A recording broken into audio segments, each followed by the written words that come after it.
Un paso adiante e outro atrás, Galiza, e a té dos teus sonos non se move. A esperanza nos teus ollos se esterguiza, aran os bois e chove. Un bruar de navíos moi lonxano se estrolla o sono mol como unha uva, pero ti envolves pensaba.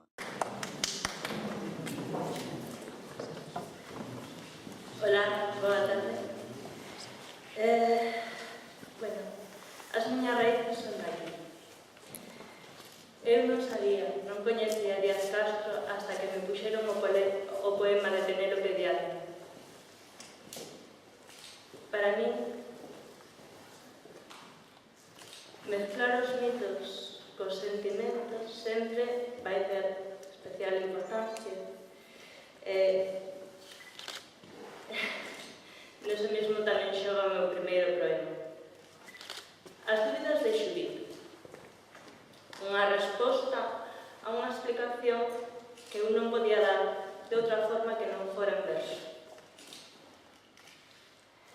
A pesar de soster na man a espada, que me pode librar dun mal tirano, non fago así máis que sostela en vano, pois o medo que teño ten matado. Medo a non ter forza para matalo, falta de fe na terra prometida. Medo tamén a miña alma fundida, a ter un soño e ter que abandonalo. Mais se quero chegar a parte alguna, teño que facer isto de contado, e forza xa non me queda ninguna. Que ias facer aspirante a gladiadora, se lo Fernes esperta te atopara coa súa propia espada en mala hora.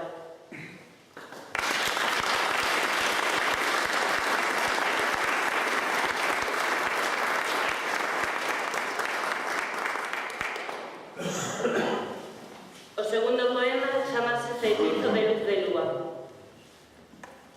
Feiticeira, chega a min a tua chamada.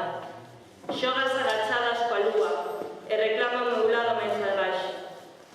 Reverbera no ar claro da chaira como unha invocación aos tempos sen nome e deixame levar pola miña fada.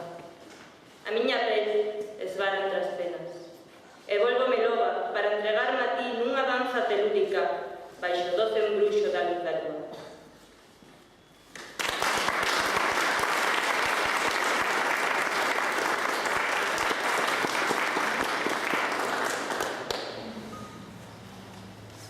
O meu terceiro poema está dedicado a todas as persoas, a toda a xente maior, por ese momento especial que teñen sempre cos seus netos.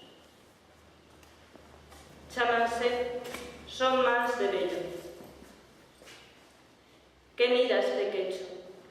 Son mans de vello. Mentres decían indios e soños, foronse cumpridos coas inclemencias do tempo. Son mans de vello. Non son xa áxiles, están abarrotadas como fan os corazóns que se envolven nas brétemas das ilusións perdidas. Son mans de vello.